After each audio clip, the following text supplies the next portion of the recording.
Well, we all know what it's like to feel sad, but depression is an actual disorder, and it doesn't just happen to adults and maybe moody teens. Your young child could be suffering with depression as well. 6 News anchor Lori Tucker is here now with what to watch out for in this week's Caring for Our Kids. Lori. Kristen, this is very real. You guys might be surprised to learn depression can occur in very young children, leaving parents lost for answers. Well, joining us now from Children's Hospital is child psychologist Dr. Jan Neese. Thank you so much for being here. I'm glad to be here. Let's talk about some signs and symptoms of depression in kids. Sure. Lori, depression can show itself in children through their bodies, through their behavior, through their thoughts, or through their feelings, or any combination thereof. For example, in their bodies, they may have frequent stomach aches, frequent headaches that aren't medically explained. Their behavior may be more isolating and withdrawn, or they could, on the other side of that, be more irritable and acting out.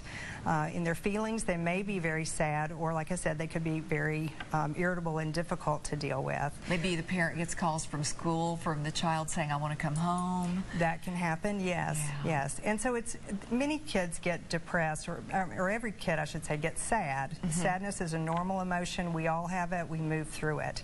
With depression, it's more like getting stuck, and it's something that's more pervasive. It affects all of their functioning through their life, through all aspects of their life. What can cause this?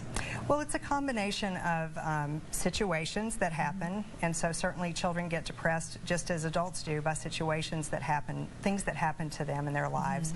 But it's also usually a mixture with their temperament and also with genetics. All of those can play a factor. Little triggers there. We notice our child is more than sad over, say, a period of some time. Right. What can we say without just saying, why are you sad? Get up and go play. Exactly. How can we best deal with them? Well, it's important to be empathic, and probably best not to use the word depression, not to necessarily say, are you depressed, Label or why them. are you depressed? Right. Yeah. But to say, I've noticed you've been sad lately, or I noticed you just don't seem like you feel very good. What's up with that? And then be quiet and really listen.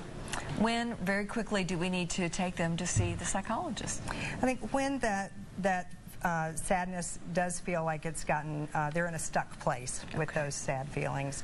And it's a good idea to call your pediatrician first, work with them to find the best provider for you. All right, very good advice as always. Thank you, Dr. Neese. We sure appreciate it. And if you have a question about your child's health, just email me at ltucker@wate.com. We talk about so many issues here that help our parents. Be sure to tune in every Thursday here on 6 News at 5:30 to see if we use your question on the air. Kristen?